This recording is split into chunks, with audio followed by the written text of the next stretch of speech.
Hi hello ನಮಸ್ಕಾರ ಎಲ್ಲರಿಗೂ. ನನ್ನ ಹೆಸರು doctor Vinod Kumar. I am a consultant reproductive medicine in Milan fertility and birthing centre, JP Nagar. So ಈಗ IVF full form ಅಂದರೆ ಏನಪ್ಪ, in vitro fertilisation. So in vitro ಅಂದರೆ actually ಒಂದು ಗ್ಲಾಸ್ನ ಪೆಟ್ರಿ ಡಿಶ್ ಅಥವಾ ದೇಹದ ಹೊರಗಡೆ. ಈಗ ಸ್ವಾಭಾವಿಕವಾಗಿ ದೇಹದ ಒಳಗಡೆ ಏನಾಗುತ್ತೆ, ಗರ್ಭನಾಳದ ಒಳಗಡೆ ಒಂದು ಭ್ರೂಣ ತಯಾರಾಗುತ್ತೆ. ಸೊ ಈ IVF ನಾವೇನು ಮಾಡ್ತೀವಪ್ಪ ಅಂದರೆ, ಈಗ ಇನ್ವಿಟ್ರೋ ಅಂದರೆ ದೇಹದ ಹೊರಗಡೆ, ಫರ್ಟಿಲೈಸೇಷನ್ ಅಂದರೆ ಒಂದು ಅಂಡಾಣು ಹಾಗೂ ಒಂದು ವೀರ್ಯಾಣು ಮಿಲನ ಆಗಿ ಒಂದು ಭ್ರೂಣ ತಯಾರಾಗುವ ಪ್ರಕ್ರಿಯೆಗೆ ನಾವು ಫರ್ಟಿಲೈಸೇಷನ್ ಅಂತ ಕರಿತೀವಿ. ಸೊ ಈ IVF ನಾವೇನು ಮಾಡ್ತೀವಪ್ಪ ಅಂದರೆ, ದೇಹದ ಒಳಗಡೆ ಯಾವಾಗ ಸ್ವಾಭಾವಿಕವಾಗಿ ಏನು ಗರ್ಭನಾಳದ ಒಳಗಡೆ ಭ್ರೂಣ ತಯಾರಾಗುತ್ತೆ ಆ ಪ್ರಕ್ರಿಯೆಯನ್ನು ಬೈಪಾಸ್ ಮಾಡಿ ಹೊರಗಡೆ ಅಂದರೆ ನಮ್ಮ ಎಂಬ್ರಿಯಾಲಜಿ ಲ್ಯಾಬ್ನ ಒಳಗಡೆ ಒಂದು ಭ್ರೂಣವನ್ನು ತಯಾರು ಮಾಡಿಕೊಂಡು ಆ ಭ್ರೂಣವನ್ನು ಈ ಎಂಬ್ರಿಯೋ ಟ್ರಾನ್ಸ್ಫರ್ ಅಂದರೆ ಗರ್ಭಾಶಯದ ಒಳಗಡೆ ಪ್ರತ್ಯಾರೋಪಣೆ ಮಾಡ್ತೀವಿ. ಸೊ ಈ ಪ್ರಕ್ರಿಯೆಗೆ ನಾವು IVF ಅಂತ ಕರಿತೀವಿ. ಸೊ ಈ IVF ಆ್ಯಕ್ಚುಲಿ ಲಕ್ಷಾಂತರ ಮಹಿಳೆಯರಿಗೆ ಅಥವಾ ದಂಪತಿಗಳಿಗೆ ಸಹಾಯ ಮಾಡಿದೆ ಹಾಗೂ ಅವರಿಗೆ ಸಂತಾನ ಪಡೆಯಲು ಹೆಲ್ಪ್ ಮಾಡಿದೆ. ಈ IVF ಪ್ರಕ್ರಿಯೆಯನ್ನು ನಾವು ಹಲವಾರು ಕಂಡೀಷನಲ್ಲಿ ಮಾಡ್ಬೋದು. ಮುಖ್ಯವಾಗಿ ಬ್ರಾಡ್ಲಿ ಡಿವೈಡ್ ಮಾಡೋವಾಗಿದ್ರೆ ಫೀಮೇಲ್ ಇನ್ಫರ್ಟಿಲಿಟಿ ಕಾಸಸ್ ಅಥವಾ ಮೇಲ್ ಇನ್ಫರ್ಟಿಲಿಟಿ ಕಾಸಸ್ಸಲ್ಲಿ ನಾವು ಈ IVFನ ಮುಖಾಂತರ ಅವರಿಗೆ ಪ್ರೆಗ್ನೆನ್ಸಿ ಕೊಡ್ಬೋದು. ಸೊ ಎಸ್ಪೆಷಲಿ ಫೀಮೇಲ್ಸಲ್ಲಿ ಮಾತಾಡೋದಾದರೆ ನಂಬರ್ 1 ಅಡ್ವಾನ್ಸ್ ಮೆಟರ್ನಲ್ ಏಜ್ ಅಂತ ಕರಿತೀವಿ. ಯಾವಾಗ ಒಂದು ಮಹಿಳೆಯ ವಯಸ್ಸು 35 ವರ್ಷಕ್ಕಿಂತ ಹೆಚ್ಚಾಗಿದ್ದರೆ ಅಂಥ ಮಹಿಳೆಯರಿಗೆ IVFನಿಂದ ನಾವು ಈಸಿಯಾಗಿ ಪ್ರೆಗ್ನೆನ್ಸಿ ಅಚೀವ್ ಮಾಡ್ಬೋದು.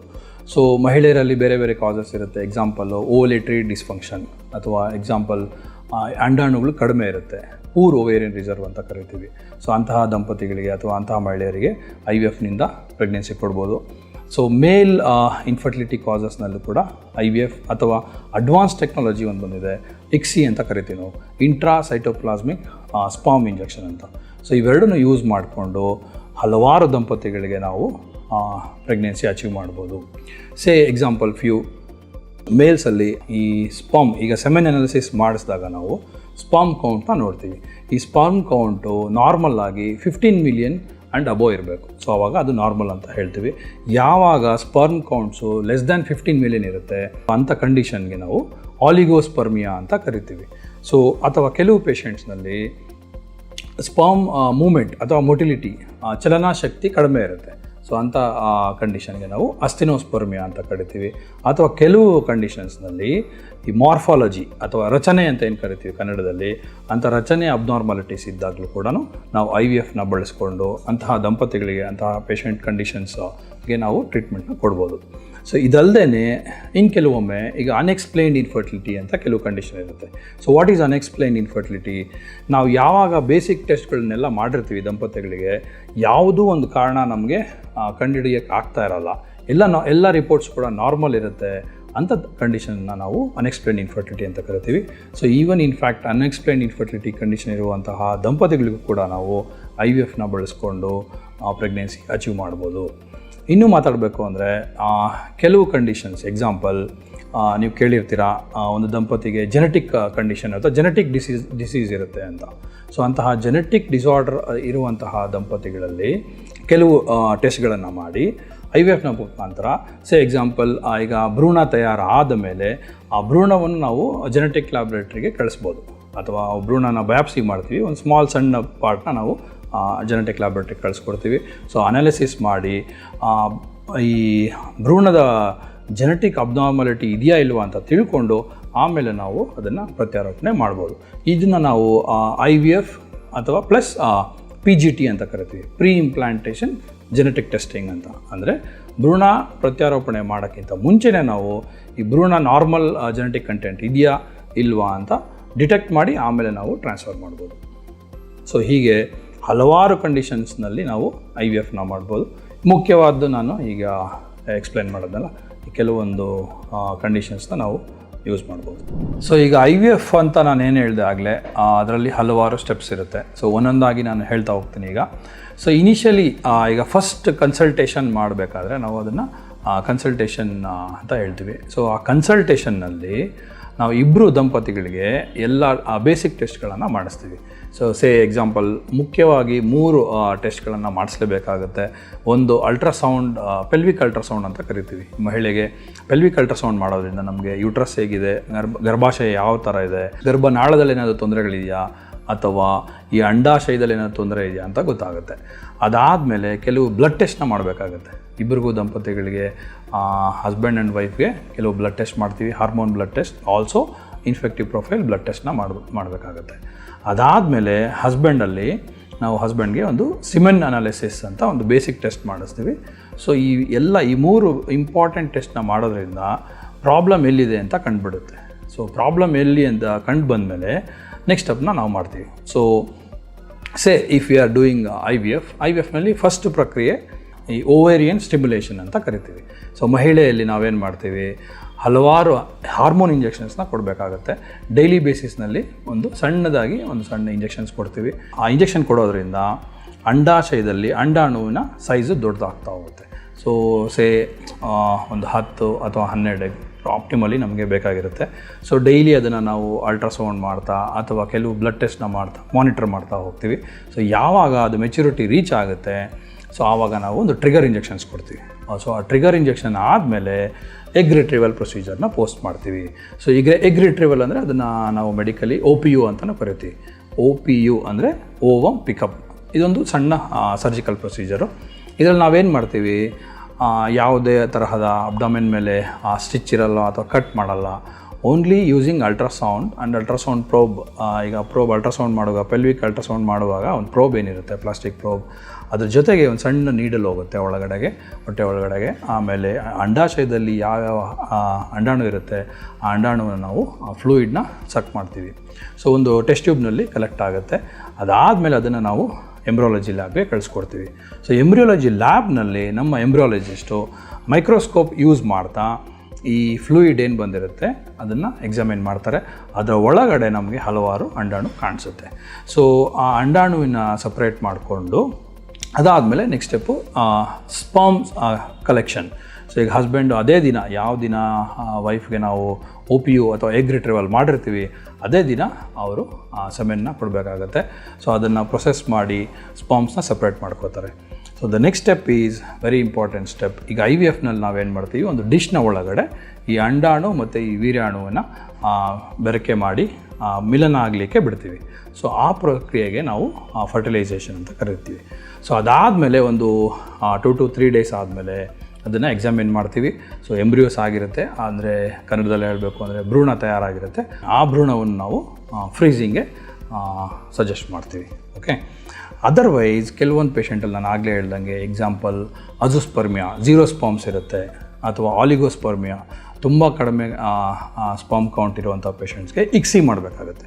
ಸೊ ಇಕ್ಸಿಯಲ್ಲಿ ನಾವೇನು ಮಾಡ್ತೀವಿ, ಮೈಕ್ರೋಸ್ಕೋಪ್ನ ಮುಖಾಂತರ ಒಂದು ಅಂಡಾಣುವನ್ನು ನೋಡ್ತಾ ಅದರ ಒಳಗಡೆ ಚೆನ್ನಾಗಿರೋ ಒಂದು ನಾರ್ಮಲ್ ಆಗಿರುವಂತಹ ಸ್ಪರ್ಮ್ನ ಸೆಲೆಕ್ಟ್ ಮಾಡಿಕೊಂಡು ನಮ್ಮ ಎಂಬ್ರಿಯಾಲಜಿಸ್ಟು ಈ ಅಂಡಾಣುವಿನ ಒಳಗಡೆ ಅದನ್ನು ಇಂಜೆಕ್ಟ್ ಮಾಡ್ತಾರೆ ಅಂಡರ್ ಮೈಕ್ರೋಸ್ಕೋಪಿಕ್ ವಿಷನ್.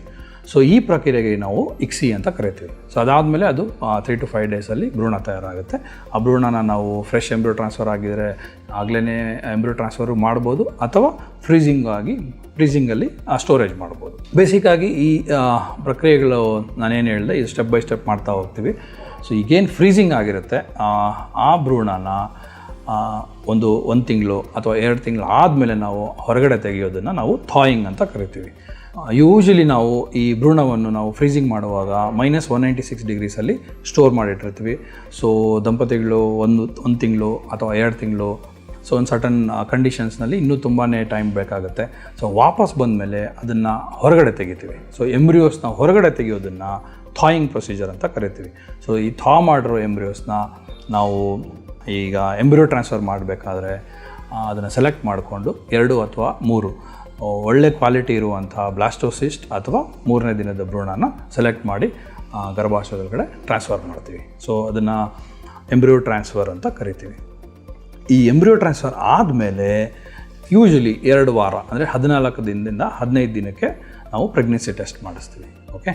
ಸೊ ಇದು steps of IVF procedure. So ಈ IVFನಲ್ಲಿ ಹಲವಾರು ಜನಸಾಮಾನ್ಯರಲ್ಲಿ ಮಿತ್ಸ್ ಆ್ಯಂಡ್ ಮಿಸ್ಕನ್ಸೆಪ್ಷನ್ಸ್ ಅಂದರೆ ತಪ್ಪು ಕಲ್ಪನೆಗಳು ಇದೆ ಆ್ಯಕ್ಚುಲಿ. ಸೊ ಕೆಲವು ಪೇಷಂಟ್ಸ್ ನಮ್ಮನ್ನು ಕೇಳ್ತಾರೆ, ಡಾಕ್ಟರ್ ಈಗ IVF ಮಾಡಬೇಕಾದ್ರೆ ಹೇಳ್ತಾರೆ ಅಬ್ನಾರ್ಮಲ್ ಬೇಬೀಸು ಜಾಸ್ತಿ ಆಗುತ್ತೆ ಅಂತ. ಸೊ ಇದನ್ನು ನಾನು ಒಂದು ಮಿತ್ ಅಂತಲೇ ಹೇಳ್ತೀನಿ. ಯಾಕೆ ಅಂದರೆ ಎಸ್ ಅಫ್ಕೋರ್ಸ್ ನ್ಯಾಚುರಲ್ ಕನ್ಸೆಪ್ಷನ್ ಆಗಿ ಏನು ನಮಗೆ ಬೇಬೀಸು ಡೆಲಿವರ್ ಆಗ್ತಾರೆ, ಆ comparison to that IVF babies ಸ್ವಲ್ಪ ಮಟ್ಟಿಗೆ ಮಾತ್ರ ಅಬ್ನಾರ್ಮಲಿಟೀಸ್ ಹೆಚ್ಚಾಗುತ್ತೆ. ಈಗ ನಾರ್ಮಲ್ ಕನ್ಸೆಪ್ಷನ್ ಆಗಿರುವಂಥ ಮಕ್ಕಳಲ್ಲಿ 1% ಅಬ್ನಾರ್ಮಲಿಟೀಸ್ ಇದ್ದರೆ ಮೇ ಬಿ IVFನಿಂದ 2% ಅಬ್ನಾರ್ಮಲಿಟೀಸ್ ಆಗ್ಬೋದೇ ಹೊರತು 98% ನಾರ್ಮಲ್ಲಾಗೇ ಇರುತ್ತೆ ಬೇಬಿ. ಸೊ ಹಾಗಾಗಿ ಇದನ್ನು ನಾನು ಮಿತ್ ಅಂತಲೇ ಕರಿತೀನಿ. ಇನ್ನು ಕೆಲವು ಪೇಷಂಟ್ಸ್ನ ಕೇಳ್ತಾರೆ, doctor IVF is a only option or first option ಅಂತ ಕೇಳ್ತಾರೆ. ಸೊ ಹಾಗೇನಿರೋದಿಲ್ಲ. ಈ IVF ನಾವು ಎಲ್ಲ ಪೇಷಂಟ್ಗೆ ಮಾಡೋಕ್ಕಾಗಲ್ಲ ಅಥವಾ ಮಾಡಲ್ಲ. ಯೂಶ್ವಲಿ ನಾವು ಕಪಲ್ಸ್ ಬಂದಾಗ ಕನ್ಸಲ್ಟೇಷನ್ ಮಾಡಿ ಯಾವ ಕಾರಣಕ್ಕೆ ಈ ಇನ್ಫರ್ಟಿಲಿಟಿ ಆಗ್ತಾಯಿದೆ ಅಂತ ತಿಳ್ಕೊಂಡಾಗ, so based on the condition or the diagnosis ನಾವು ಅವ್ರಿಗೆ ಸಜೆಷನ್ ಮಾಡ್ತೀವಿ. ಸೊ ಕೆಲವು ಪೇಷಂಟ್ಸ್ಗೆ ನ್ಯಾಚುರಲ್ ಕನ್ಸೆಪ್ಷನ್ನೇ ಆಗ್ಬೋದು, ಅಥವಾ ಕೆಲವು ಪೇಷಂಟ್ಸ್ಗೆ ಮೆಡಿಸಿನ್ಸಿಂದನೇ ಕನ್ಸೆಪ್ಷನ್ಸ್ ಆಗ್ಬೋದು, ಅಥವಾ ಇನ್ನು ಕೆಲವು ಪೇಷಂಟ್ಸ್ಗೆ IUI ಅಥವಾ IVF ಮಾಡಬೇಕಾಗುತ್ತೆ. ಸೊ ಎಲ್ಲ ಪೇಷಂಟ್ಗೆ IVF ಬೇಕಾಗುತ್ತೆ ಅಥವಾ IVF ಫಸ್ಟ್ ಆಪ್ಷನ್ ಅನ್ನೋದು ಒಂದು ತಪ್ಪು ಕಲ್ಪನೆ. ಓಕೆ. ಸೊ ಇನ್ನು ಕೆಲವು ಪೇಷಂಟ್ಸ್ ಕೇಳ್ತಾರೆ, ಡಾಕ್ಟರ್ ಈ IVFಯಿಂದ ಟ್ವಿನ್ಸ್ ಜಾಸ್ತಿ ಆಗುತ್ತಾ ಅಂತ ಕೇಳ್ತಾರೆ. ಸೊ ಇದನ್ನು ನಾನು ಒಂದು ಮಿತ್ ಅಂತಲೇ ಹೇಳ್ತೀನಿ ಅಥವಾ ಮಿಸ್ಇನ್ಫಾರ್ಮೇಷನ್ ಅಂತ ಹೇಳ್ತೀನಿ. ಯಾಕೆ ಅಂತಂದರೆ ಎಸ್ ಅಫ್ಕೋರ್ಸ್ ಈಗ IVFಯಿಂದ ಸ್ವಲ್ಪ ಮಟ್ಟಿಗೆ ಟ್ವಿನ್ಸ್ ಚಾನ್ಸಸ್ ಜಾಸ್ತಿ ಆಗುತ್ತೆ. ಆದರೆ ಎಲ್ಲ IVF ಪೇಷಂಟ್ಸು ಟ್ವಿನ್ಸ್ ಆಗಿ ಕನ್ಸೆಪ್ಷನ್ ಆಗಲ್ಲ ಅಥವಾ ಟ್ವಿನ್ಸ್ ಡೆಲಿವರಿ ಆಗಲ್ಲ. ಓಕೆ. ಸೊ ಇನ್ನು ಕೆಲವರು ಅವರು ಭಯಪಡ್ತಾರೆ. ಅವ್ರಿಗೆ ಏನು ಕೇಳ್ತಾರೆ ಅಂದರೆ, ಡಾಕ್ಟರ್ ಈ IVF ಪ್ರೊಸೀಜರಿಂದ ಕ್ಯಾನ್ಸರ್ ಏನಾದರೂ ಆಗುತ್ತಾ ಅಂತ ಕೇಳ್ತಾರೆ. So this is a completely myth actually. ಈಗ ಸುಮಾರು ಒಂದು 40-45 ವರ್ಷದಿಂದ ನಾವು IVFನ ಮಾಡ್ತಾನೇ ಇದ್ದೀವಿ.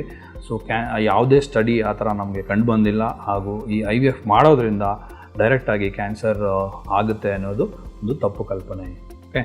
ಸೊ ಇದಲ್ಲದೆ ಕೆಲವರು ಕೇಳ್ತಾರೆ, ಸೊ ಈಗ IVF ಮಾಡಬೇಕಾದ್ರೆ ಡಾಕ್ಟರ್ ತುಂಬ ನೋವಾಗುತ್ತಾ ಅಥವಾ ತುಂಬ ಸ್ಟ್ರೆಸ್ಫುಲ್ ಆಗಿರುತ್ತಾ ಅಂತ. ಅಫ್ಕೋರ್ಸ್ ಈಗ IVF ಮಾಡಬೇಕಾದ್ರೆ ಮಾನಸಿಕವಾಗಿ ಅಥವಾ ದೈಹಿಕವಾಗಿ even financially it is very stressful. But ಅದನ್ನು ನಾವು ಮ್ಯಾನೇಜ್ ಹೆಂಗೆ ಮಾಡಬೇಕು ಅಂತ ಹೇಳ್ತೀವಿ. ಆದರೆ ಪೇಯ್ನ್ಫುಲ್ ಅನ್ನೋದಕ್ಕೆ ಕೆಲವು ಪೇಷಂಟ್ಸ್ಗೆ ಕಂಡೀಷನ್ ಮೇಲೆ ಹೋಗುತ್ತೆ. ಸೊ ಜನರಲಿ ಮೈಲ್ಡಾಗಿ ಡಿಸ್ಕಂಫರ್ಟ್ ಅಥವಾ ಸ್ಮಾಲ್ ಮೈಲ್ಡ್ ಪೇಯ್ನ್ ಇದ್ದೇ ಇರುತ್ತೆ. ಅದು ಬಿಟ್ಟರೆ ತುಂಬ ಸಿವಿಯರಾಗಿ ಪೇಯ್ನ್ ಇರೋದು, ತುಂಬ ಡಿಸ್ಕಂಫರ್ಟ್ ಆಗೋದು ಆ ಥರ ಅಂತ ಏನಿರಲ್ಲ. ಸೊ ಇನ್ನು ಕೆಲವು ಪೇಷಂಟ್ಸ್ ಕೇಳ್ತಾರೆ, ಡಾಕ್ಟರ್ ಈ IVF ಮಾಡೋದ್ರಿಂದ 100% ಪ್ರೆಗ್ನೆನ್ಸಿ ಆಗುತ್ತಾ ಅಥವಾ ಗ್ಯಾರಂಟಿ ಕೊಡ್ತೀರಾ ಅಂತ ಕೇಳ್ತಾರೆ. Generally basically IVF has some limitation and IVF success also is up to 40-50%. In some conditions ಜಾಸ್ತಿ ಆಗುತ್ತೆ, ಕೆಲವು ಕಂಡೀಷನ್ಸ್ನಲ್ಲಿ ಕಡಿಮೆ ಇರುತ್ತೆ. ಸೊ ಹಾಗಾಗಿ ಯಾವುದೇ ಡಾಕ್ಟ್ರು ಅಥವಾ ಯಾವುದೇ ಹಾಸ್ಪಿಟ್ಲು ಈ IVF ಪ್ರೊಸೆಸ್ ಮಾಡುವಾಗ ಗ್ಯಾರಂಟಿ ಕೊಡಲ್ಲ ಅಥವಾ 100% ಸಕ್ಸಸ್ ಅಂತ ಅಶ್ಯೂರ್ ಮಾಡಲ್ಲ. Okay. So we will try our best and based on the condition ಅಥವಾ ಏನು ನಿಮಗೆ ಡಯಾಗ್ನೋಸಿಸ್ ಮಾಡಿರ್ತಾರೆ ಡಾಕ್ಟ್ರು, ಅದ್ರ ಮೇಲೆ ರಿಸಲ್ಟ್ಸು ಬೇಸ್ಡ್ ಆಗಿರುತ್ತೆ. ಸೊ ಇನ್ನೂ ಕೆಲವು ಪೇಷಂಟ್ಸ್ ಕೇಳ್ತಾರೆ, ಡಾಕ್ಟರ್ ಈ IVF ಅನ್ನೋ ಪ್ರಕ್ರಿಯೆ ಓನ್ಲಿ ಏಜ್ ಆಗಿರುವಂತಹ ಮಹಿಳೆಯರಿಗೆ ಮಾಡ್ತೀರಾ ಅಂತ ಕೇಳ್ತಾರೆ. ಇದು really it's A myth actually. IVF of course age advanced maternal advanced age of the women ಇದ್ದಾಗ IVF ಸಹಾಯ ಪಡ್ಕೊಂಡು ನಾವು ಅಂಥ ಪೇಷಂಟ್ಸ್ಗೆ ಹೆಚ್ಚಿನ ಸಕ್ಸಸ್ ಕೊಡ್ಬೋದು. ಆದರೆ ನಾವೇನು ಸಜೆಸ್ಟ್ ಮಾಡ್ತೀವಿ, ಈಗ ಏಜ್ ಜಾಸ್ತಿ ಆಗ್ತಾ ಹೋದಂಗೆ ಅಂಡಾಶಯದಲ್ಲಿ ಅಂಡಾಣುವಿನ ಕೌಂಟು ಕಡಿಮೆ ಆಗ್ತಾ ಹೋಗುತ್ತೆ. ಹಾಗೆ ಕ್ವಾಲಿಟಿ ಆಫ್ ದ ಎಗ್ ಅಂದರೆ ಈ ಅಂಡಾಣುವಿನ ಕ್ವಾಲಿಟಿ ಕಡಿಮೆ ಆಗ್ತಾ ಹೋಗುತ್ತೆ. ಸೊ ಹಾಗಾಗಿ ನೀವು ಅತಿ ಬೇಗವಾಗಿ ಅಂದರೆ ಅರೌಂಡ್ 30 ಇಯರ್ಸ್ ಆಗಿದ ತಕ್ಷಣವೇ ನೀವು ಅಗ್ರೆಸಿವ್ ಟ್ರೀಟ್ಮೆಂಟ್ ತೊಗೊಂಡು IVF ಕಡೆ ಹೋದರೆ it's good for the patient and also results will be good. So ಹಾಗಾಗಿ ಈ ಜಾಸ್ತಿ ಏಜ್ ಆಗಿರೋರಿಗೆ ಮಾತ್ರನೇ IVF ಮಾಡಬೇಕು ಅನ್ನೋದು ಒಂದು ತಪ್ಪು ಕಲ್ಪನೆ. IVF can be done for any age. ಈಗ IVF ಪ್ರೊಸೆಸ್ ಆಗ್ತಾ ಇರೋವಾಗ ಇಬ್ಬರು ದಂಪತಿಗಳಿಗೆ it will bit stressful. Even actually ಹೇಳಬೇಕು ಅಂದರೆ ಮಾನಸಿಕವಾಗಿ, ದೈಹಿಕವಾಗಿ ಹಾಗೂ ಆರ್ಥಿಕವಾಗಿ ತುಂಬಾ ಒತ್ತಡದಿಂದ ಇರ್ತಾರೆ ಪೇಷಂಟ್ಸು ಅಥವಾ ಕಪಲ್ಸು. ಸೊ ನಾವೇನು ಮಾಡ್ತೀವಿ, we want to give them environment where the couples will be stress free. ಅಂದರೆ ಈಗ ಫಸ್ಟ್ ಕನ್ಸಲ್ಟೇಷನಲ್ಲಿ ನಾವು ಅವರಿಗೆ ಎಲ್ಲ ಮಾಹಿತಿಯನ್ನು ಕೊಡ್ತೀವಿ. ಸೊ ಯಾವಾಗ ಕೆಲವು ಪೇಷಂಟ್ಸ್ಗೆ ಈ ಆಂಗ್ಸೈಟಿ ಇರುತ್ತೆ, ನೆಕ್ಸ್ಟ್ ಏನಾಗುತ್ತಪ್ಪ ಅಂತ. ಸೊ ಅದನ್ನು ನಾವು ದೂರ ಮಾಡ್ತೀವಿ. ಯೂಶ್ವಲಿ ನಾವು ಎಲ್ಲ ಆ ಪ್ರೊಸೆಸ್ನ ಅವ್ರಿಗೆ ಎಕ್ಸ್ಪ್ಲೈನ್ ಮಾಡ್ತೀವಿ, ನೆಕ್ಸ್ಟ್ ಸ್ಟೆಪ್ ಬೈ ಸ್ಟೆಪ್ ಏನಾಗುತ್ತೆ ಅಂತ ಹೇಳಿರ್ತೀವಿ. ಸೊ ಅದಲ್ಲದೆ ನೀವು ಕೂಡ ಅಷ್ಟೇ, ಈಗ ಯಾರೇ ಕಪಲ್ ಇರ್ಬೋದು ಅಥವಾ ಯಾರೇ ದಂಪತಿ ಇರ್ಬೋದು IVFನ ಟ್ರೀಟ್ಮೆಂಟ್ ತೊಗೋತಾ ಇದ್ದರೆ, ಸೊ ಎಲ್ಲ ಇನ್ಫಾರ್ಮೇಷನ್ ನೀವು ನಿಮ್ಮ ಡಾಕ್ಟರ್ಸ್ ಹತ್ರ ಕೇಳಿ ತಿಳ್ಕೊಬೋದು, ಹಾಗೂ ಅವರು ನಿಮಗೆ ಹೆಲ್ಪ್ ಮಾಡ್ತಾರೆ. ಆಲ್ಸೋ ನಾವೇನು ಎನ್ಕರೇಜ್ ಮಾಡ್ತೀವಿ ಈ ಸ್ಟ್ರೆಸ್ನ ಮ್ಯಾನೇಜ್ ಮಾಡಲಿಕ್ಕೆ ಅಂದರೆ, you have to share your thoughts. ಅಂದರೆ ನಿಮಗೇನು ಆಂಗ್ಸೈಟಿ ಆಗಿದ್ರೆ ಅಥವಾ ಸ್ಟ್ರೆಸ್ ಆದರೆ ಅದನ್ನು ನೀವು ನಿಮ್ಮ ಫ್ಯಾಮಿಲಿ ಫ್ರೆಂಡ್ಸ್ ಹತ್ರ ಹೇಳ್ಕೊಬೋದು. Even in fact your medical team, ಈಗ ಡಾಕ್ಟ್ರಲ್ಲಿ ಇಲ್ಲ ಬ್ಯುಸಿ ಇದ್ದಾರೆ ಅಂತಂದರೆ ನೀವು ನರ್ಸಿಂಗ್ ಸ್ಟಾಫ್ಗೆ ಕೂಡ ಅದನ್ನು ಹೇಳ್ಬೋದು. So they will help you to come out of that stress. Okay, so ಇನ್ನು ಕೆಲವು ಟಿಪ್ಸ್ ಅಂತಲೇ ಹೇಳ್ಬೋದು ನಾವು. What we usually suggest is, ಈ ಲೈಫ್ ಸ್ಟೈಲ್ ಚೇಂಜಸ್ನ ಮಾಡ್ಕೊಳ್ಳಿಕ್ಕೆ ನಾವು ಸಜೆಸ್ಟ್ ಮಾಡ್ತೀವಿ. Very important is good sleep. Okay, 8 hours of good sleep every day, and you have to maintain healthy diet, which is a mixture of fruits, vegetables and pulses. Okay, ಇನ್ನು ಕೆಲವು ಪೇಷಂಟ್ಸ್ಗೆ ನಾವು encourage ಮಾಡ್ತೀವಿ mild exercises ಅಥವಾ ಯೋಗ ಮಾಡಲಿಕ್ಕೆ, meditation ಮಾಡಲಿಕ್ಕೆ encourage ಮಾಡ್ತೀವಿ. So ಇವೆಲ್ಲ ಮಾಡೋದ್ರಿಂದ ನಿಮಗೆ ಸ್ಟ್ರೆಸ್ ಲೆವೆಲ್ಸ್ ಕಡಿಮೆ ಆಗುತ್ತೆ, ಹಾಗೂ you will be so confident in the process and results will also be good. ಕೆಲವು ಅಭ್ಯಾಸಗಳಿರುತ್ತೆ ಕೆಲವು ಪೇಷಂಟ್ಸ್ಗೆ, ಎಕ್ಸಾಂಪಲ್ ಸ್ಮೋಕಿಂಗ್ ಅಥವಾ ಆಲ್ಕೋಹಾಲ್. ಸೊ ಈ ರೀತಿ ಕೆಟ್ಟ ಅಭ್ಯಾಸಗಳನ್ನ ಸ್ಟಾಪ್ ಮಾಡಿದ್ರೆ ಒಳ್ಳೆಯದಾಗುತ್ತೆ.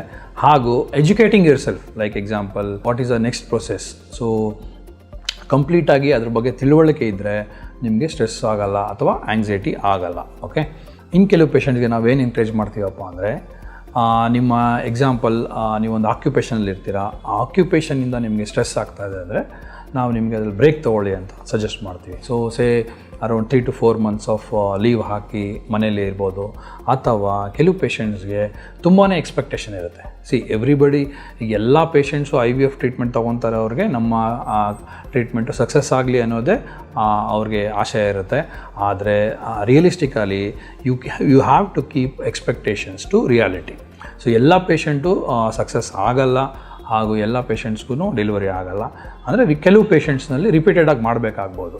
ಸೊ ಈ ಮ್ಯಾನೇಜ್ಮೆಂಟ್, ಈ ಎಕ್ಸ್ಪೆಕ್ಟೇಷನ್ನ ನೀವು ಮ್ಯಾನೇಜ್ ಮಾಡಬೇಕು. ನ್ಯೂಟ್ರಲ್ಲಾಗಿ ನಿಮ್ಮ ಮೈಂಡ್ಸೆಟ್ನ ಇಟ್ಕೋಬೇಕು. Should not be very positive or very negative also. So be neutral. That is what our message to all the patients undergoing for IVF.